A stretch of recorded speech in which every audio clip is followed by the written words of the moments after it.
Hello student, स्वागत है आप सभी का आपके अपने यूट्यूब चैनल लर्निंग एरा में। DSSB जूनियर जुडिशियल असिस्टेंट की आंसर की है वो आउट हो चुकी है। तो चलिए देखते हैं कि DSSB जूनियर जुडिशियल असिस्टेंट की टायर 1 की जो एक्सपेक्टेड कट ऑफ है वो कितनी जा सकती है। डिस्क्रिप्टिव एग्जाम के लिए क्या रहेगा क्वालिफाइंग स्कोर, और साथ में हम देखेंगे जो DSSB की जो वेरियस पोस्टें थी जिसके अंदर MTS की थी, LDC की थी, तो इनके अंदर MTS के अंदर टोटल फॉर्म अभी तक कितने लगे थे, LDC के अंदर कितने लगे थे, इनके अंदर जो RTI लगाई थी DSSB को, उस RTI का जवाब है वो आ गया है। तो चलिए सबसे पहले हम देखेंगे कि MTS और LDC के अंदर अभी तक टोटल फॉर्म है वो कितने अप्लाइड हुए हैं, कितने कैंडिडेट्स ने अप्लाइड किया है MTS और LDC के लिए। तो सबसे पहले हम यहाँ पर बात करेंगे टोटल फॉर्म रिसीव्ड की। तो MTS के अंदर बात करें तो DSSB का जो MTS का फॉर्म आया था जिसके अंदर 567 वैकेंसी थी, तो उसके अंदर यहाँ पर जो कमीशन की तरफ से हमें रिपोर्ट मिली है RTI के अंदर, तो यहाँ पर उन्होंने बताया कि 4,64,000 कैंडिडेट्स ने यहाँ पर फॉर्म भरा है। और वहीं पर जो LDC का जो फॉर्म था जिसके अंदर स्टेनो की भी वैकेंसी शामिल थी, 2354 वैकेंसीज थी, तो उसके अंदर थोड़े से कम स्टूडेंट्स ने यहाँ पर फॉर्म फिलअप किया है। 3,55,000 कैंडिडेट्स ने यहाँ पर फॉर्म अप्लाइड किया है। अब हम बात करते हैं जूनियर जुडिशियल असिस्टेंट की। तो जूनियर जुडिशियल असिस्टेंट के अंदर बात करें तो इसके अंदर वैकेंसीज हैं वो 546 प्लस में 20 वैकेंसी थी, मतलब 566 वैकेंसीज हैं वो आपको देखने को मिली थी। पोस्ट कोड है वो 802/24 आपको देखने को मिला था। तो इसके अंदर अगर हम स्कीम ऑफ एग्जामिनेशन की बात करें तो इसके अंदर 4 टीयर है वो होने वाले हैं। टीयर 1 एग्जाम है वो कंडक्ट हो चुका है, वो ओनली क्वालिफाइंग इन नेचर है। उसके बाद में टीयर 2 एग्जाम है वो होगा डिस्क्रिप्टिव होगा, टीयर 3 स्किल टेस्ट होगा मतलब टाइपिंग होगा, और टीयर 4 है वो इंटरव्यू होगा। जो टीयर 1, टीयर 2 और टीयर 3 एग्जाम है, जो फर्स्ट 3 एग्जाम्स हैं वो यहाँ पर DSSS भी कंडक्ट करेगा। जो चौथा एग्जाम है मतलब कि इंटरव्यू है वो यहाँ पर कोर्ट कंडक्ट करेगा, 30,000 कोर्ट कंडक्ट करेगा। और यहाँ पर जो फाइनल मेरिट हमें देखने को मिलेगी वो ओनली हमें टायर 2 एग्जाम के अंदर देखने को मिलेगी, और इंटरव्यू है इन दोनों की ही कंबाइन देखने को मिलेगी। स्किल टेस्ट के कोई मार्क्स है वो आपको अलॉट नहीं किए जाएंगे। स्किल टेस्ट है ओनली क्वालिफाइंग इन नेचर का है। तो स्किल टेस्ट के अंदर है वो आपको टाइपिंग की स्पीड लानी है 40 WPM की स्पीड है, कोई इजी टास्क नहीं होता है। तो उसके लिए यहाँ पर हमारा एक वीडियो रेफर कर सकते हैं जिसके अंदर हमने डिटेल में डिस्कस किया है कि टाइपिंग की स्पीड है वो आपको कैसे इंप्रूव करनी है। तो उससे आपको एक आइडिया मिल जाएगा। टाइपिंग की स्पीड है वो आपको अभी से इंप्रूव करने की मान के चलनी पड़ेगी, अदरवाइज यहाँ पर बाद में आप टाइपिंग की स्पीड की अगर तैयारी करोगे तो आपको टाइपिंग का स्पीड का ज़्यादा टाइम देखने को नहीं मिलेगा, और फिर आप यहाँ पर टाइपिंग के अंदर है वो बाहर हो जाओगे। अब यहाँ पर अगर हम इसके एग्जाम स्कीम के अंदर और डिटेल में अगर बात करें तो यहाँ पर डिटेल में देख सकते हैं कि यहाँ पर जो जनरल के लिए यहाँ पर 50% मार्क्स है वो मिनिमम यहाँ पर होने चाहिए, मतलब इससे तो ऊपर ही आपको कट ऑफ है वो देखने को मिलेगी। और रिजर्व कैटेगरी के लिए 45% मार्क्स है वो यहाँ पर आपको मिनिमम सिक्योर करने हैं टायर 1 के अंदर, यहाँ पर देख सकते हैं। और यहाँ पर अगर हम टायर 4 की बात करें कि जो कि इंटरव्यू है उसके लिए यहाँ पर कोई भी मिनिमम क्वालिफाइंग मार्क्स है वो आपको सेट नहीं किया गया है। तो उसके अंदर आपको मिनिमम कितने भी हो सकते हैं, पर जो आपकी कंबाइंड मेरिट बनेगी वो आपको डिस्क्रिप्टिव प्लस में इंटरव्यू है इन दोनों के ही देखने को बाद में मिलेगी। और यहाँ पर नोट 2 है इसके अंदर, यहाँ पर देख सकते हैं टायर 1, टायर 2 और टायर 3 एग्जाम है ये DSSS भी कंडक्ट करेगा, और 30,000 कोर्ट है वो आपका इंटरव्यू कंडक्ट करेगा।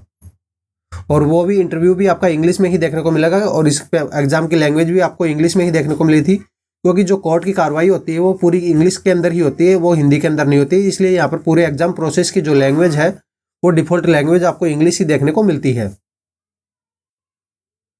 अब यहाँ पर अगर हम एग्जाम की बात करें तो एग्जाम के अंदर है वो आपको 3 टॉपिक्स है वो देखने को मिले थे। सबसे ज़्यादा वेटेज भी आपको देख सकते हैं कि इंग्लिश के अंदर ही देखने को मिला था। 50% वेटेज है वो इंग्लिश का देखने को मिला था, बाकी 25% वेटेज है वो आपको जीके का और रीजनिंग का देखने को मिला था।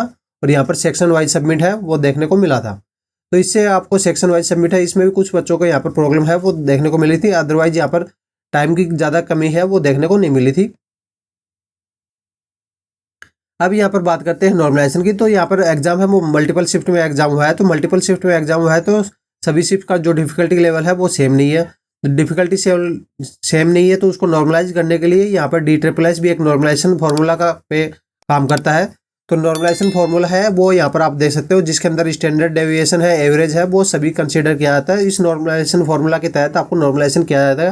और अगर आपकी शिफ्ट हार्ड है तो आपको यहाँ पर बेनिफिट देखने को मिलता है।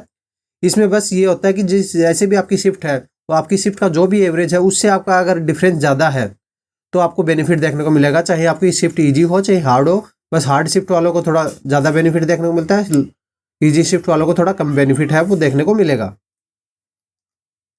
इसके बाद में अगर पोस्ट प्रेफरेंस की बात करें तो इसके अंदर जो पोस्ट प्रेफरेंस है वो आपको अभी तक भरी नहीं की है। पोस्ट प्रेफरेंस आपको इंटरव्यू के टाइम में यहाँ पर पोस्ट प्रेफरेंस फॉर्म है वो देखने को मिलेगा। उसके अंदर ही आपको पोस्ट प्रेफरेंस दी जाएगी कि आपको कौन सी पोस्ट है वो प्रेफरेंस के अंदर ऑर्डर के अंदर डालनी है।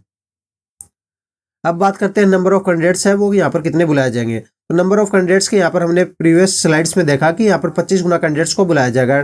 तो टायर 1 के अंदर है वो आपको 25 गुना कैंडिडेट्स को क्वालिफाई किया जाएगा। तो मतलब नेक्स्ट स्टेज है वो जो कि डिस्क्रिप्टिव एग्जाम है उसके लिए 25 गुना कैंडिडेट्स को बुलाया जाएगा। तो अगर दोनों पोस्टों के मिला के अगर टोटल वैकेंसी देखो तो 566 है। तो इसका 25 गुना कैंडिडेट्स है वो अप्रोक्सीमेट है वो 14,000 बनेगा। तो यहाँ पर नॉट मोर देन 25 टाइम्स लिखा हुआ है। तो ये नहीं कि एक्चुअल में 25 गुना ही बुलाया जाएगा, हो सकता है कि ये 20 गुना 22 गुना 23 गुना भी हो सकता है कि यहाँ पर कम हो सकता है इससे। तो यहाँ पर 14,000 का जो डेटा निकल के आ रहा है तो हो सकता है कि 12-13 हज़ार भी कैंडिडेट्स को यहाँ पर बुलाया जा सकता है, वो कमीशन के ऊपर है, डिपेंड करेगा। अब यहाँ पर बात करते हैं इसकी एक्सपेक्टेड कट ऑफ की। तो टायर 1 के अंदर है जो एक्सपेक्टेड कट ऑफ है मतलब नेक्स्ट स्टेज के लिए जो कि डिस्क्रिप्टिव एग्जाम के लिए कौन कौन कैंडिडेट्स हैं एलिजिबल हैं उसके लिए जो कट ऑफ जाने वाली है उसकी हम यहाँ पर डिस्कस करेंगे। ये ओनली क्वालिफाइंग इन नेचर है। जो आपकी मेरिट बनेगी वो आपकी डिस्क्रिप्टिव एग्जाम और इंटरव्यू है इन दोनों के अकॉर्डिंग ही देखने को मिलेगी। तो यहाँ पर हम बात करेंगे कि इस एक्सपेक्टेड कट ऑफ है वो कितनी जाने को मिलेगी। अब यहाँ पर है एक बात और हम यहाँ पर क्लियरफाई कर देते हैं कि यहाँ पर जो DSSS के अंदर जो OBC के जो कैंडिडेट्स हैं दूसरे स्टेट्स के जैसे कि हरियाणा है, राजस्थान है, यूपी है, तो इन कैंडिडेट्स के अगर OBC के हैं तो उनको आउटसाइडर OBC है उनको UR में ही कंसिडर किया जाता है। तो वो UR की कट ऑफ को ही देखना कंसिडर करें। तो UR की जो एक्सपेक्टेड कट ऑफ की रेंज निकल के आ रही है वो है 88 से लेके 92। OBC की निकल के आ रही है वो है 82 से लेके 86। OBC का मतलब ये है कि यहाँ पर जो दिल्ली के जो कैंडिडेट्स हैं OBC के उनके लिए यहाँ पर OBC कंसिडर किया जाएगा। वहीं पर अगर हम EWS की बात करें तो EWS की 83 से लेके 87 की रेंज रहेगी। कास्ट के अंदर 72 से लेके 76 और ट्राइब के अंदर है वो 60 से लेके 66 की एक्सपेक्टेड कट ऑफ की रेंज है वो देखने को मिल रही है। ये कट ऑफ रेंज है वो आपको थोड़ी सी हाई लग रही होगी, वो इस वजह से लग रही है क्योंकि यहाँ पर जो नॉर्मलाइजेशन होगा उसके अंदर बेनिफिट है वो कई कैंडिडेट्स को देखने को मिलेगा। 10 से 12 नंबर का भी बेनिफिट है वो देखने को मिलेगा क्योंकि शिफ्ट का जो डिफिकल्टी लेवल है वो अप डाउन है वो देखने को मिला था। तो उसके लिए यहाँ पर आपकी हो सकता है कि रो मार्क्स है जब भी यहाँ पर रिलीज हो तो आपको कम लगे, पर यहाँ पर जब नॉर्मलाइजेशन होगा तो आपको नॉर्मलाइजेशन के अंदर है वो आपके मार्क्स है वो देखने को इंक्रीज हुए देखने को मिल जाएंगे। इसके अलावा अगर आपकी कोई दूसरी क्वारी है तो आपके लिए कमेंट बॉक्स ओपन है, वहाँ पे डाल सकते हैं। और जब भी इसके रिगार्डिंग है कुछ भी अपडेट्स आएगा एग्जाम के रिगार्डिंग तो हमारे टेलीग्राम चैनल पे आपको इन्फॉर्म कर दिया जाएगा। तो यहाँ पर डिस्क्रिप्शन में आपको लिंक मिल जाएगा तो वहाँ पे जुड़ सकते हैं। If you like our work, to support us, like, comment, share and subscribe. For further updates, join us on Telegram channel. Link in the description. Thank you. Have a nice day.